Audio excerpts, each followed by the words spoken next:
A friend's painful memory of Senzo Meyiwa's final hours. Check out these new notes. They're hours from today. What do you think? You're watching Eyewitness News. I'm Jane Dutton. This is Eyewitness News.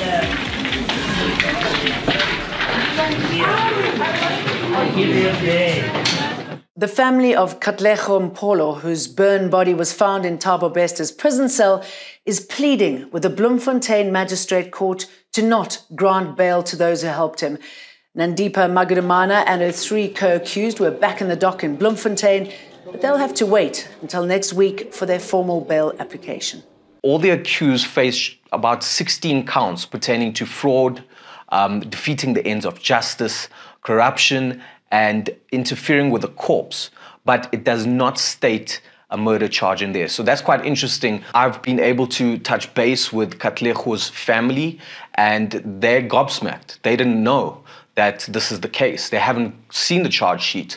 So they only know that the charge of murder was withdrawn against Nandipa's father. So it was quite a shock to them to hear now that there's no murder charge.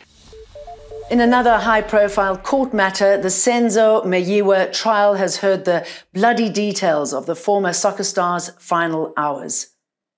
And what happened to Meyiwa when he was shot and how he remained responsive until he reached the hospital where he died.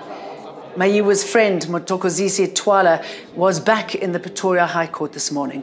He was among the people who were present when intruders entered the home of Meyiwa's girlfriend, singer Kelly Khumalo, in October 2014.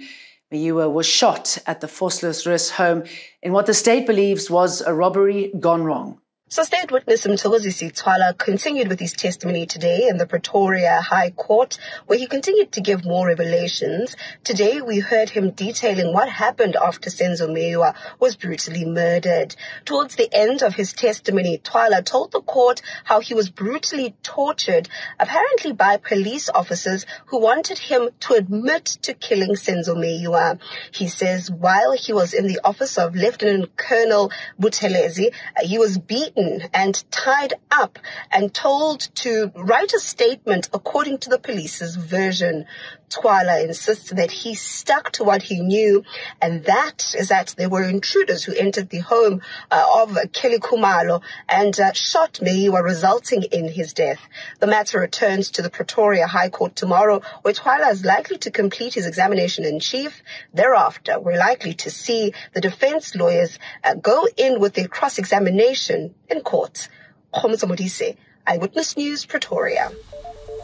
There is still no mayor in Johannesburg and slim chance of getting one anytime soon. So what will it take to fill the post? I'm not surprised that there is no mayor. I won't be surprised when they go back to council and they fail to elect a mayor. I think you need to first look at the ANC caucus itself. It is divided. You've got some people who feel the ANC's regional chairperson, that's Dada Morero, who was mayor for a short stint before Mpopalazi took the matter to court.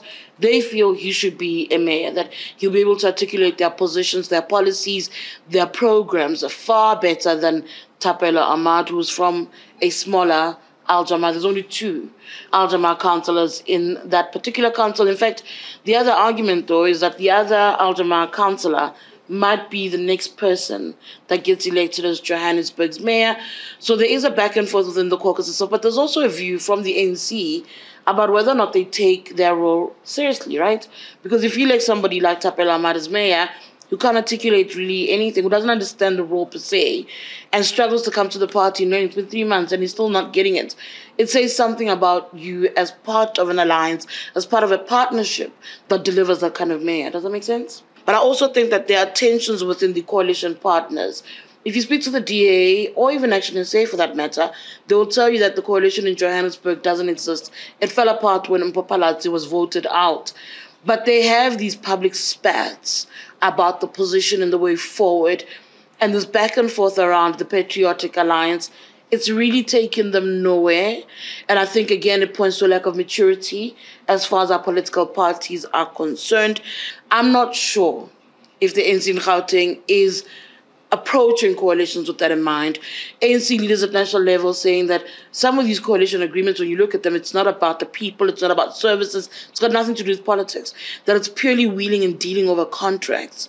Obviously, they would never tell you who, but we know where they're looking. They're looking at this province where they feel that the younger generation is misplaced in its handling of power sharing at the metros. Of course, there's a bigger fear that this will follow into the general elections next year. Some, though, believe that this will deter voters from wanting to fragment the picture even further. So we'll see. I don't know if I believe we must be forced to look at just the big parties. I think there's something to be said about the parties offering, but I also think there's something to be said about the state of the metros. The fact that in 4 of Gauteng's big metros, just last month, 3 had new mayors. 1 is on the verge of getting a new mayor. There's something about that picture that is problematic. And it does point back to a voter, by the way. What do you do with the responsibility you have in your democracy? I'm not preaching, just saying. New notes and coins to keep up with the times. The Reserve Bank says the upgrade embraces technological advances.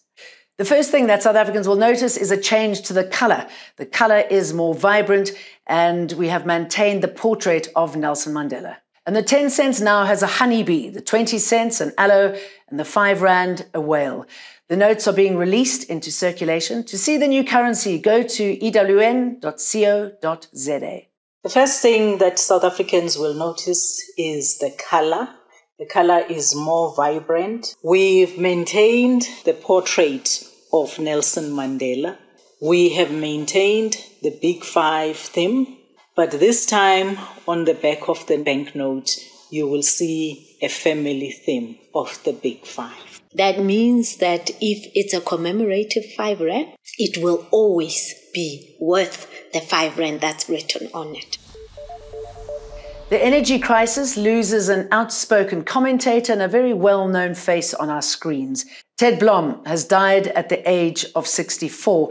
His family's described him as a great man filled with love for his wife and children. The family says a memorial service will be held for Blom at the Rosebank Union Church on the 13th of this month. That wraps up today. See you again tomorrow. I'm Jane Dutton. This is Eyewitness News. Eyewitness News. In touch, in tune, and independent. For the latest, log on to ewn.co.za or ewn.mobi.